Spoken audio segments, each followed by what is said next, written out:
you know, what I said about what I wanted to do to a black guy, any black guy, when I was a younger man in London. Those are the exact words he used, which is so crazy. And like, he recognizes that that was like racist, you know what I mean? Because it obviously is. But speaking of vicious losers, here is a libertarian getting his ass handed to her by Matthew Jebediah Damon. Remember, Matt Damon's mom is a teacher and an activist. Matt Damon himself also has some choice words for the libertarians. There isn't job security, right? There's an incentive to work hard and be a better actor because you want to have a job. So why isn't it like that for teachers? You think job insecurity is what makes me work hard? Well, you have an incentive to work harder, but if there's I job wanna be an security... actor. It's not an incentive. That's the thing. See, you take this MBA-style thinking, right? It's the problem with ed policy right now. There's this intrinsically paternalistic view of problems that are much more complex than that. It's like saying a teacher is going to get lazy when they have tenure. A teacher wants to teach. I mean, why else would you take a shitty salary and really long hours and do that job unless you really love to do it? 10% that are bad, though? 10% of teachers are bad. Where'd you get that number? I don't know. 10% of people in any profession maybe should think of something else. Right? Well, okay, but I mean, maybe you're a shitty cameraman. I don't know. In acting, there isn't job. Oh, God, it's so good. Matt Damon is the GOAT, man. Matt Damon is so cool. Just like voluntarily telling everybody after nobody asked that he was just like saying slurs and then apologizing for it. Like, nobody heard you say it. There was a point in time where like, there was a weird moment. It wasn't like, I guess it was like post Me Too, but there was a weird moment in time when celebrities would like come forward and like reveal shit that they had done in their past that nobody asked for. And it was always odd. For Matt Damon, it was saying homophobic slurs. For Liam Neeson, it was like looking for, was it a black man or a Muslim man? Like roaming the streets with like a stick to beat like any black man he could. And it's just like very odd. Like, why did you describe that? Liam Neeson came out, okay, for no reason whatsoever and was like, my bestie was sexually assaulted by a black man. So I went out into the streets and I was like looking to beat up any black man I could. I'll tell you a story. This is true. I'm not going to use any names, but I was away and I came back and she told me she had been raped. But she handled the situation of the rape in the most extraordinary way. But my immediate reaction was, I asked her, did she know who it was? No. What color were they? She said it was a black person. I went up and down areas with a cosh,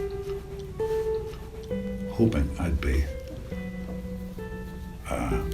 approached by somebody. I'm ashamed to say that. And I did it for maybe a week, hoping some black bastard would come out of a pub and have a go at me about something, you know, so that I could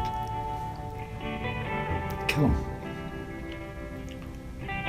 And it took me a week, maybe a week and a half to kind of go for that. And she said, well, where are you going? I said, I'm just going out for a walk, you know. She said, what's wrong? Nothing's wrong, it's fine. It was horrible when I think back that I did that. And I've never admitted that to, and I'm saying it to a journalist, God forbid. Holy shit. It's awful.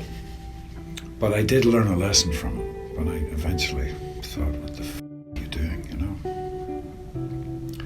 And I come from a society, I grew up in Northern Ireland in the Troubles, and I knew a couple of guys that died on hunger strike, and I had acquaintances that were very caught up in the Troubles. And I understand that need for revenge, but it just leads to more revenge and more killing and more killing. And, you know, Ireland, Northern Ireland is proof of that, you know.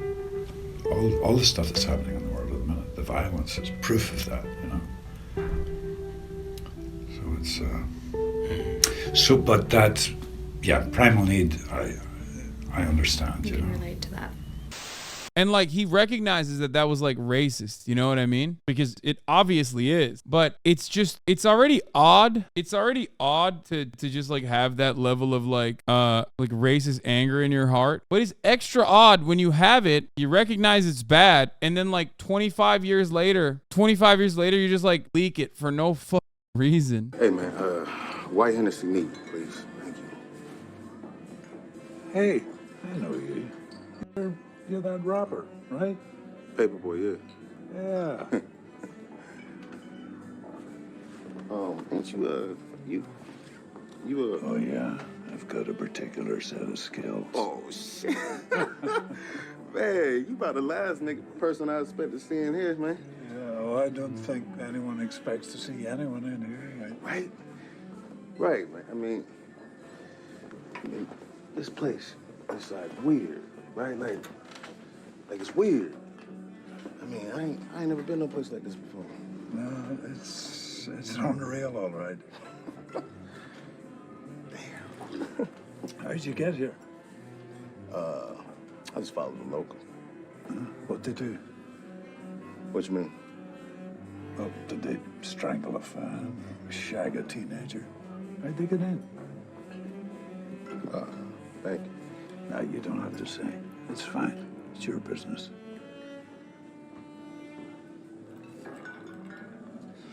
You might have heard or read about my translation.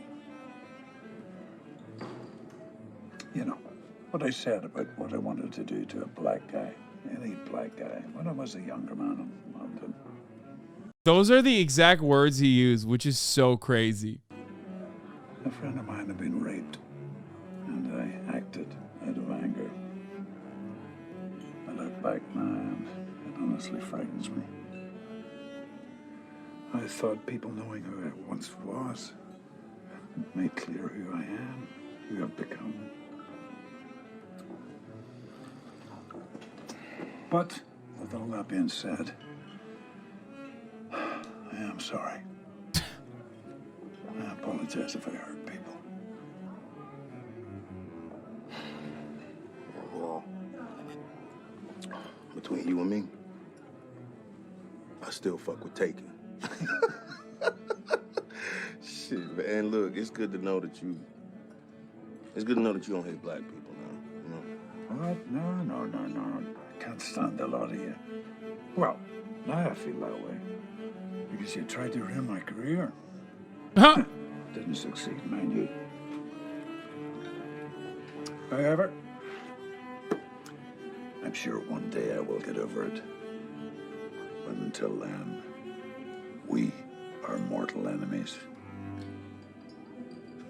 What is this? It's a sketch. Oh. This is a show called Atlanta, written by Donald Glover. Donald Glover got Liam Neeson to act as himself in the show Atlanta for the proportion of this episode that features a made-up place called the Cancel Club, where all matter of people that have been canceled go there. Liam Neeson said pretty much identical things that he brought up in the beginning of the conversation, talking about how a friend of his had been raped, and he voluntarily brought this up in an interview for no fucking reason whatsoever. Many years ago, this had happened to him. Don't you wish you didn't have to explain satire to leftists? I'm so tired. Donald Glover had Jordan Peele convince Liam Neeson to poke fun at the 2019 racism controversy on Atlanta. Liam poured his heart out. Yeah. When I got in touch with Liam poured his heart out. He was like, I'm embarrassed. I don't know about this. I'm trying to get away from that. And I was like, man, I'm telling you, this will be funny. And you'll actually get a lot of cream from it because it'll show you're sorry. He asked me to let him think about it. Then he sent me an email saying, I don't think I could do it. And best of luck with Atlanta, blah, blah, blah. Glover really wanted Neeson in the episode, so he reached out to a famous friend and Oscar winner for help. Liam said that after the incident, he talked to Morgan Freeman, Jordan Peele, and Spike Lee. So I was like, Jordan Peele, Glover said. I hit Jordan Peele up and I was like, look, man, I got this idea. He said he trusted you. Tell him it's a good idea. Jordan thought it was hilarious. So Jordan talked to him. Liam hit me back and said he talked to Jordan and his son thought it'd actually be a good thing. Glover added, but what was so funny is like, I forgot to hit Jordan back. I was so excited about Liam doing doing it. So Jordan hit a friend of mine and was like, am I on a prank show where Donald got me to forgive Liam Neeson? Was this a joke on me? In the Atlanta episode, Neeson plays a fictionalized version of himself who meets Paper Boy at a bar named the Cancel Club. Notice how this is not funny. Notice how the sketch in and of itself, if you know all the details, is actually hilarious. Pretty funny. It's pretty unique.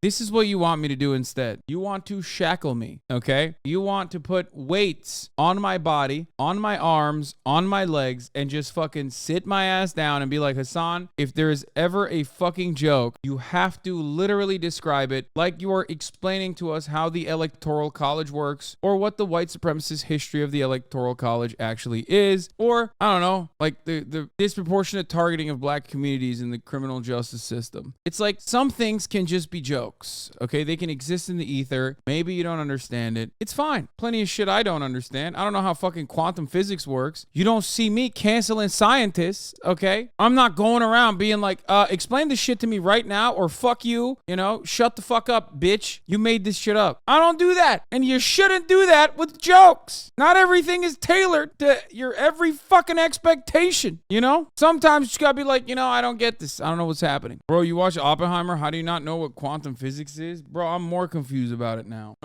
Dude, how the fuck do we get here? This is crazy. Anyway, Matt Damon, funny guy, interesting dude.